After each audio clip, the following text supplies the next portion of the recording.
everyone, welcome back to atong YouTube channel and welcome sa atong mga new listeners.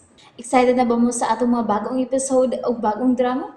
Yes, na ating mga bagong drama Bisaya.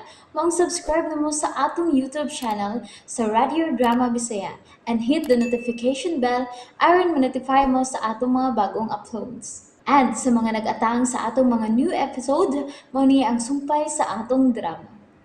Draco. Wa ko magtaw. Nga si Eliakim.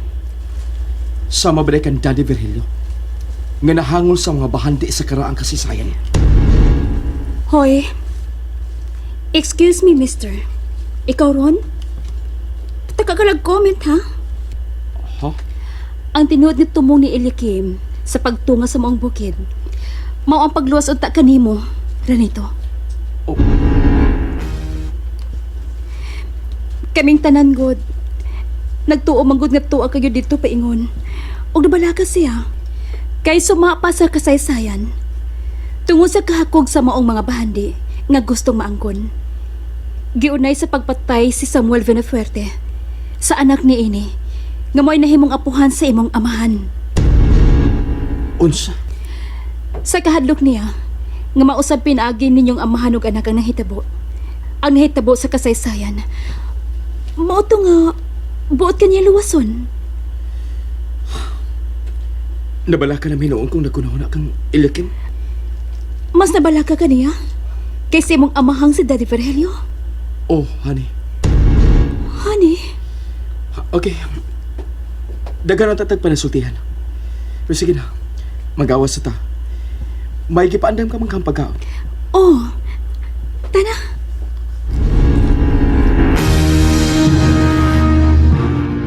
O Sirlan, nanggawas na sa ilang kwarto ang magtiayon. Una na sila sa sala. Hala, tiya. Ako na bala ka ba ya? Oh, nga naman sa... Uy, ako na sok magganbi anak niya. Kibalo na biyagda ka. Ay, giing na naman sa taka nga dili na siya ingon na adto ka banges. Ay, mautuod. Ay, maudood. Haba ka da. Uy, dahalhal malang ka da. Uy, Sirlan. Manalo Saura, Ay, Inday, Dan. Salan, day, mong toyo. Ikaw na ay sugo ba? Sherlan, lakaw. Ato sila nito sa sala. Gusto siya makikimamat ni mo. O gatoon ka pa sa si Judea siyang kwarto.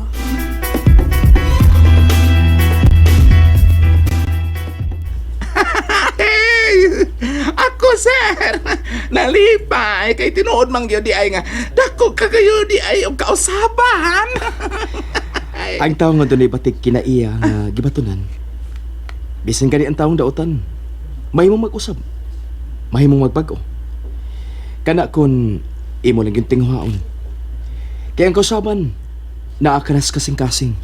oo, tinuod man bitaw sir nito. Gusto gyud na. Pagkaibaw na ko nga ni Ekalay din kaya gikuha ka sa kong asawa aron manarbaho din Nalipay kay ko. Uy, salamat kayo, sir. Pero ang Thank akong you gikabalak-an, kayo. mao si Eliakim. Bitaw ay. Noon sa nagkaroon siya dito dapit din tuwa sa bang imong amahan, no?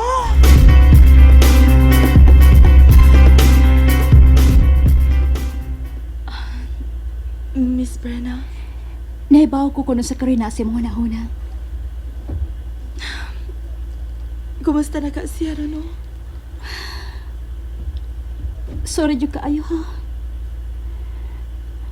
Ako'y nakaingon. Kung nga nung nakadesider gyud siya sa pagtunga sa bukid sa Latrangka. Unya di ay. Sila nito. Wa di ay dito sa maong dapit. Ug una pa gani kaning nauli. Kay niya. Miss Brenna, wa ko ikaw basulaan ng bahina. Sa laing bahin ba ya? Ang tinuod, happy ko para nimo. Kaya nahibalik na nimo ang imong hambana. Dali na. Tana sa sala. Aron personal na mong ma-welcome mga kumbana. O ginikaw man, magdungan kitang tanan sa pagpangaon. Sige. Sige, tana. Tara, Miss Brenna.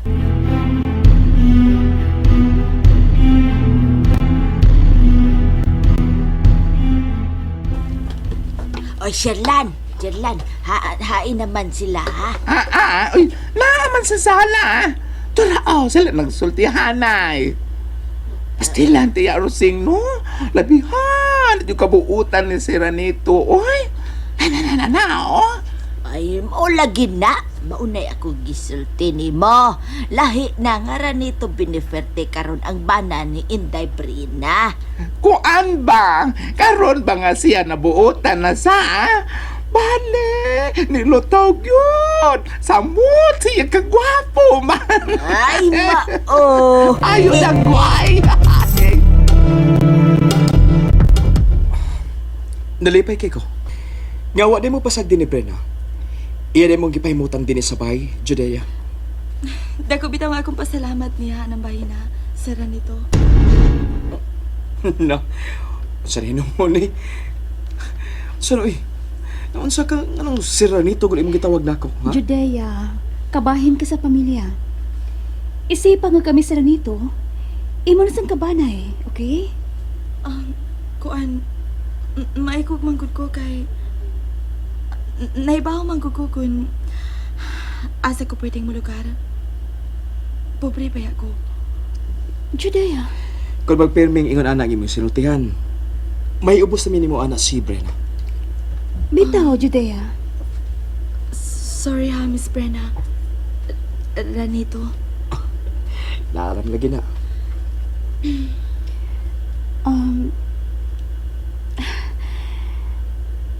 Maglisod-lisod ka lang yun sa imong kaugalingon. Judea, may itugan ko nimo. Ang tinuod, ang lalaki nga imong gimahal, maugid ang matuod nga tag-iya ning maong negosyo ug makaptangan nga ako karong gipalambo nga akong giampingan. Brenna, han. Unsa ba't mo ipasapat? Naglibo ko. Mahimo bang imo kong pasaptan og tarong? Mahimo ba, han?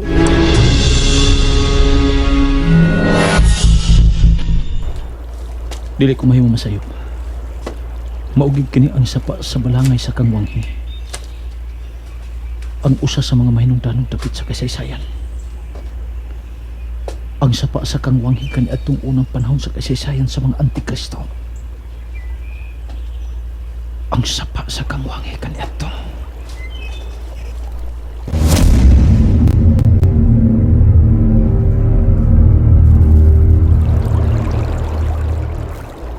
Mga kaigsunan ko mga Antikristo, dako kayo ang akong pasalamat sa inyong kakugi. Aron mahatod ang daghang mga bulawan ug mga bahandi sa dapit nga nimutangan niini karon sa sud sa langob.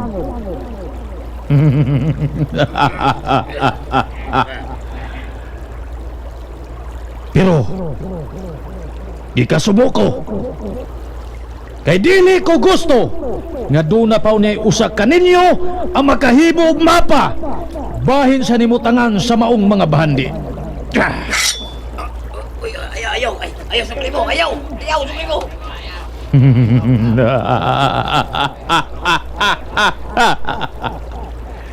Ang mapa na pinalisar ko na. Og dili ko buot nga doon na pa na usa kaninyo ang muhimo og laing mapa. Busa ka mo tanan nga nasayod sa nimutangan sa mga bahandi. Mutugyan sa inyong kaugalingon sa kamatayon, sa ngalan sa kulto, o sa ngalan sa gamhanan Diyos sa impyerno.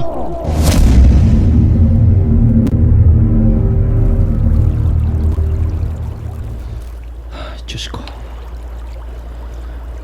apil ka tos gipangayuan ko nagpasaylo ni Diyos ko. Dakong sa kanto sa imong balaod o kasuguan.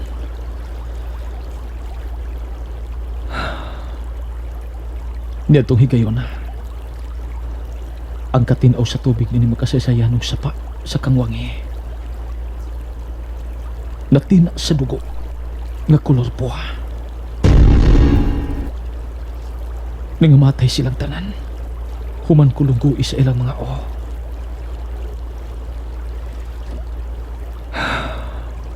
Sa ngalan sa kulto ug sa gitahod sa milang Diyos sa impyerno. Tagsa-tagsa silang bitugyan sa ilang kaugalingon sa kamatayon. Ug nahinumdum ako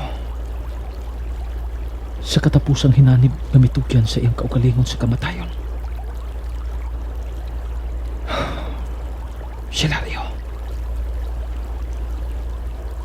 Sila Rio gabana sa igsuong babae ni Padre Ardiano. Ug matod pa nila yun ito higayon.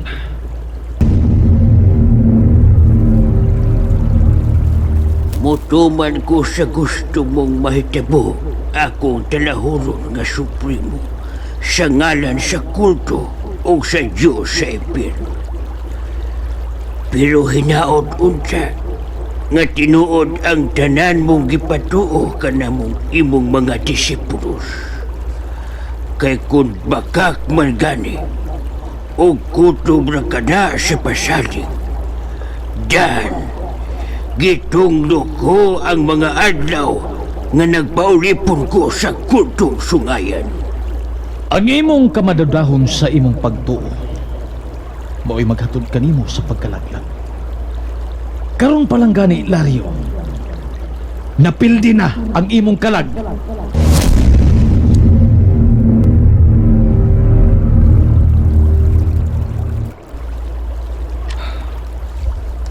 Diyadtong higayon na. Siyam silang nagbalik-balik og hakot sa mga bandi pasakas bukit o pasud sa langop. Pero ang ilang naani, ang nadawat nilang suhol, kamatayon.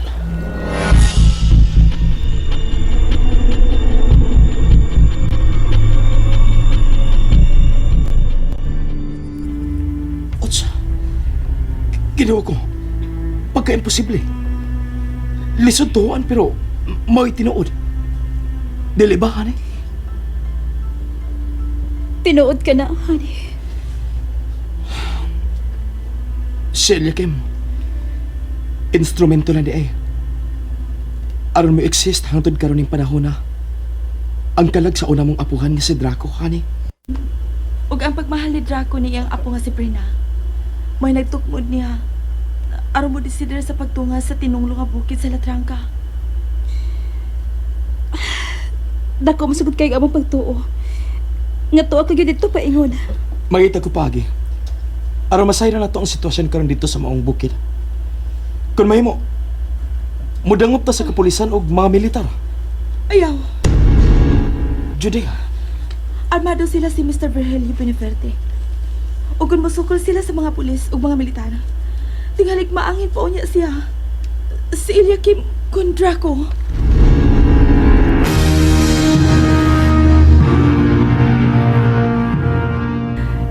May punto sa Judea. Dili ba, honey? husto ka. Pero, unsa ako naman din nato? Unsa may atong buhaton, Brenna, honey? Sa pagkakaroon, mas may himuunta ang naghiusang pagampo. Husto. Mas labing mayo. Kay way makalabaw sa pagampo. Kung ingo na gani nining sitwasyon. Apil tangay ampo ang kaluwasan sa imong amahan. Nga unta, mahigmata na siya sa kamatuoran. Nga nindot puyan ang katarong kaysa kadautan. Ang tinuod, amahan ko siya. Pero sa papel lang. Unsay pot may ipasabot? Usa ka kamatauran ang akong nasayran. Gikan mismo sa usa ka kasaligan nga tinubtan. Unsa ang maong kamatuoran, ha? Honey? Dili ko dugo ni Mr. Virgilio Benefuerte.